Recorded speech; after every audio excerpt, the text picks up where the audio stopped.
जब भी अशोक जी आप भी सुन लीजिए, जब भी वोटर लिस्ट की समीक्षा हुई उसमें इंक्लूजन और डिलीजन दोनों हुए। ऐसा हो ही नहीं सकता कि नाम ना कटे केवल बढ़ते जाओ, बोले इनकमिंग है आउटगोइंग नहीं हुई, संभव नहीं, कभी भी ऐसा नहीं हुआ 1952 से लेकर आज तक। ऐसा कैसे हो सकता है? इस बात से नाराज है लोग कि काट क्यों रहे हो। दोस्तों, अभी तो था मस्ती का माहौल, अब शुरू होती है असली बहस। ये है वाइब विचार, सच, सवाल और सीधी बात। वीडियो पसंद आए तो लाइक जरूर करें। पिक्चर चालू करो बे।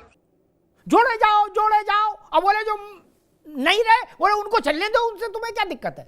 सर तुम्हें वोटर लिस्ट जब भी ऑल्टर हो, जब भी संशोधित होगी, परिष्कृत होगी, कुछ नाम जुड़ेंगे और कुछ नाम कटेंगे। इसमें क्या दिक्कत है? कोई रॉकेट साइंस है क्या? देखिए अमिताभ जी, चुनाव सुधार कार्यक्रम के तहत चुनाव आयोग को पूरा अधिकार है। अगर चुनाव आयोग वोटर लिस्ट में नए नाम जोड़ता है तो निश्चित तौर पर जो पुराने नाम हैं, जिनके जो वोट नहीं कर रहे हैं, जिनके जो मृत लोग हो गए हैं, उनके नाम तो कटेंगे ना। ये तो लॉजिकल, कोई भी बच्चे को भी आप समझाएंगे वो समझ जाएगा कि जिनकी मृत्यु हो गई है, अगर उनका वोटर लिस्ट में नाम है तो वो वोट देने ही नहीं आ पाएंगे। वो स्वर्ग लोग सिधार गए हैं तो उनका नाम कैसे वोटर लिस्ट में हो सकता है? और वो 16 लाख के आंकड़े भी चुनाव आयोग ने दे दिए।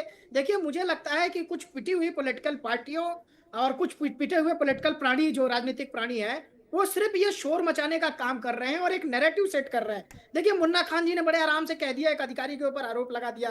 भाई, मैंने भी मंत्रालय में काम किया, मैं तो ये जानता हूं कि जो मंत्रालय का सेक्रेटरी होता है वो किसी जमाने में एक अव्वल दर्जे का आईएएस होगा और तमाम उपलब्धियां हासिल करके एक मंत्रालय का सेक्रेटरी बनता है। और अगर कोई योग्य व्यक्ति है, उसी को कोई गृह मंत्री अपना जो है वो सचिव बनाता है, निजी सचिव बनाता है, तो निश्चित रूप से उसके अंदर योग्यता होती है। देखिए, संवैधानिक संस्था का जब उसको मुखिया बनाया जाता है या वो सौंपी जाती है तो उसकी बाकायदे जांच होती है कि कहीं वो भ्रष्टाचार तो नहीं किया है, तमाम उसकी विजिलेंस की जांच होती है। उसके बाद उस पद पे जो है उस पद को ग्रहण करता है। तो मुन्ना खान जी को इस बात को समझना चाहिए कि व्यक्तिगत रूप से किसी के ऊपर आक्षेप लगाने से आपका कद नहीं बढ़ जाएगा। दूसरी बात, अशोक यादव जी जो कह रहे थे लगातार कि अशोक यादव जी ये कह रहे हैं कि सुप्रीम कोर्ट ने ऐसा कहा। मैं तो अमिताभ जी कहता हूं कि अशोक जी, अगर अमिताभ जी से ही आधा कंटेंट ले लें तो उनको इतना समझ में आ जाएगा कि जो बातें वो सुप्रीम कोर्ट के लिए कह रहे हैं वो सुप्रीम कोर्ट ने कही नहीं है, उसको भी तोड़ मरोड़ करके यहाँ पर पेश किया जा रहा है। बार बार ये कहा जा रहा है कि जो आपकी आपत्तियां हैं वो नाम कहां पर है। भाई, आपत्तियों के 1.5 लाख बीएलओ के नाम पर आपकी सिर्फ 3 आपत्तियां हैं।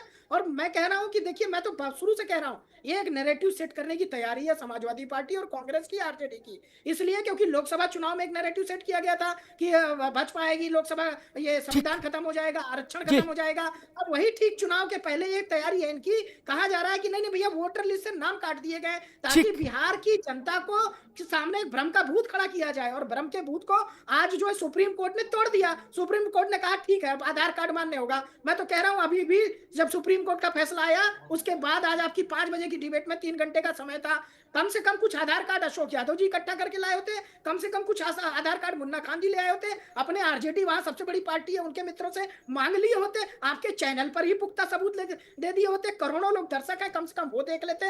एक भी तथ्यात्मक रूप से ना अशोक यादव जी ना मुन्ना जी अपनी बात को रख पाए। मैं तो कह रहा हूं कि सुप्रीम कोर्ट का फैसला आ गया। ठीक है, मुझे अशोक भाई पास चलूंगा। अशोक जी, एक बड़ा बुनियादी प्रश्न है कि जब ड्राफ्ट लिस्ट पब्लिक हुई 1 तारीख को, ठीक, आज तो मेरे ख्याल से 25-26 है, नहीं कितनी है आज, 22, 1 तारीख को पब्लिक हुई। उसके बाद छोटा चैनल, बड़ा चैनल, यूट्यूबर, सब ने, अखबारों ने, सब ने छापा राम खिलावन जिंदा, राम खिलावन का नाम नहीं, राम खिलावन की पत्नी का नाम, राम खिलावन का नाम नहीं, आदि आदि 85 केस चले मीडिया पर, अखबारों में, यूट्यूबर्स ने दिखाए अलग अलग। ठीक, 2-4-5 हजार केस तो कम से कम सुर्खियों में आए। आपके लोग चना मुरमुरा खा के, भूजा खा के इन्हीं 2-4-5 हजार को सुप्रीम कोर्ट ले आते, तब भी इज्जत बच जाती थोड़ी बहुत। नहीं, सुप्रीम कोर्ट ऐसे तो तमाचा नहीं मारता कि 1,60,000 लोग और लाए क्या, 3 आपत्ति, और मंच पे क्या कह रहे हो, लूट लिया जी, सब बर्बाद हो गया जी, पूरी प्रक्रिया लूट गई। तब आयोग ये, तब सुप्रीम कोर्ट ये नहीं बोल पाता। अगर आपने 10,000 आपत्तियां भी जाहिर कर दी होती, ये आपत्तियां हमने चलाई, दूसरे चैनलों ने चलाई, यूट्यूबर्स ने चलाई, अखबारों में छपी, आपके बीएलए वो आपत्तियां भी लेके नहीं जा पाए। ये कैसे आप बात कह सकते हो कि किसी को पता ही नहीं था, नाम कट गया? जब वोटर लिस्ट की ड्राफ्ट लिस्ट आ गई मित्र, तो सबको पता लग गया किसका नाम है और किसका नहीं है। अशोक जी। साहब जी, चुनाव आयोग ने जी machine readable voter list format को छुपाया और उसकी स्कैन्ड कॉपी अपनी वेबसाइट पर लगाया। इसका उत्तर चुनाव आयोग नहीं दे पाया, क्योंकि फिर मशीन भी रीडेबल को सभी लोग पढ़ कॉपी लेंगे। प्रिंट आप होके, कॉपी हार्ड कॉपी प्रिंट होके सबके हाथों में थी, मीडिया वालों के हाथ में थी, आपके हाथ में नहीं थी। सिलेक्टेड लोगों की, सिलेक्टेड लोगों की। अच्छा, आप पूरा आप पैसा पार्टी चला रहे हो वहां, आप इतने बौरे हो कि आपको कॉपी नहीं मिली? गुड्डू और पप्पू के पास कॉपी घूम रही थी।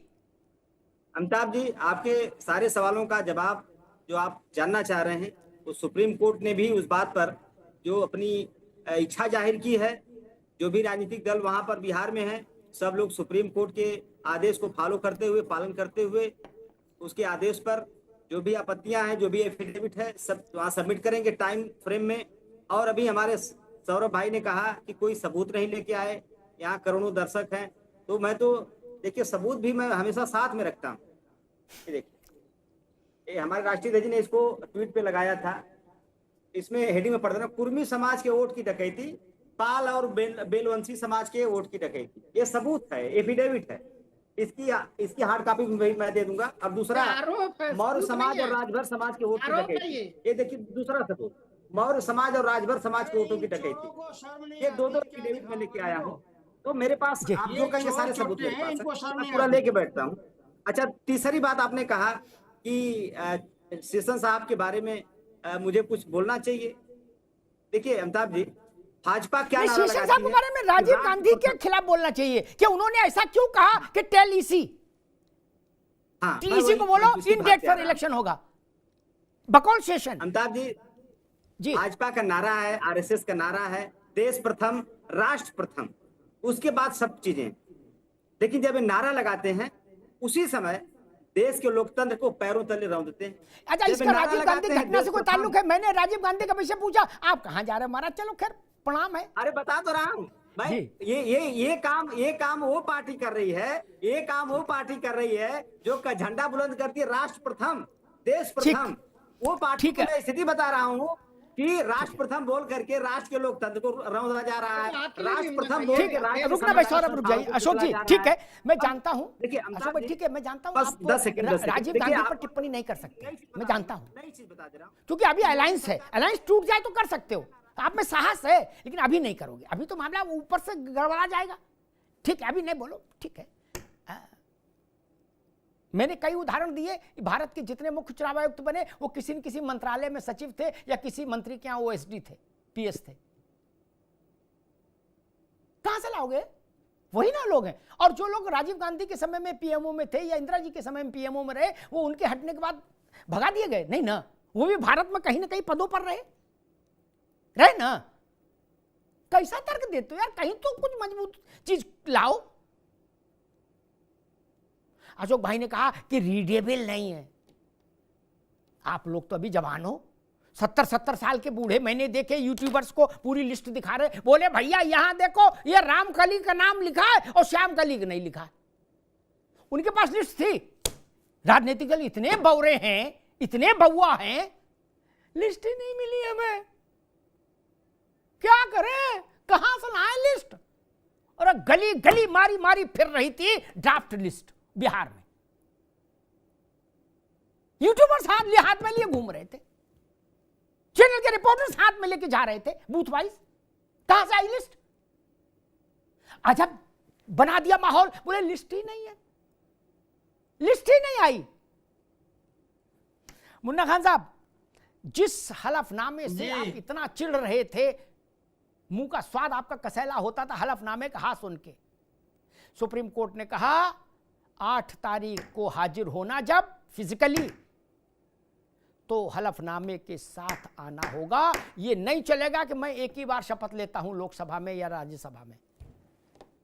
मुन्ना भाई, मान लो ये कोई और कहता तो लानत में लानत हो जाती है आपके द्वारा उसकी। अब सुप्रीम कोर्ट की तो लानत नहीं हो सकती। वहां तो लेके जाना पड़ेगा जी। अमिताभ जी जी। अमिताभ जी, आप एक चीज की तो मैं आपकी तारीफ करूंगा। आप बात करते करते राजीव गांधी, इंदिरा गांधी, पंडित जवाहरलाल नेहरू तक जाते हो, लेकिन नेहरू जी की आजादी बात के ही नहीं दौरान की आप मैंने। नहीं जाते। नेहरू जी की अभी बात ही की नहीं ना की। आपने राजीव गांधी की बात की, नहीं, इंदिरा राजीव गांधी की और बात नेहरू की, अभी बराबर की। है क्या? नेहरू जी और मैं राजीव 10 गांधी साल से बराबर नहीं है आपके भाई। साथ- मैं वो 10 रिश्तेदार साल हो से सकते हैं, लेकिन वो आप- बराबर थोड़ी ना हो अरे सकते मित्र, क्यों मित्र। गुस्सा करते हो? अब गलत मैं क्यों बात है। गुस्सा करता, आप सुन तो लो।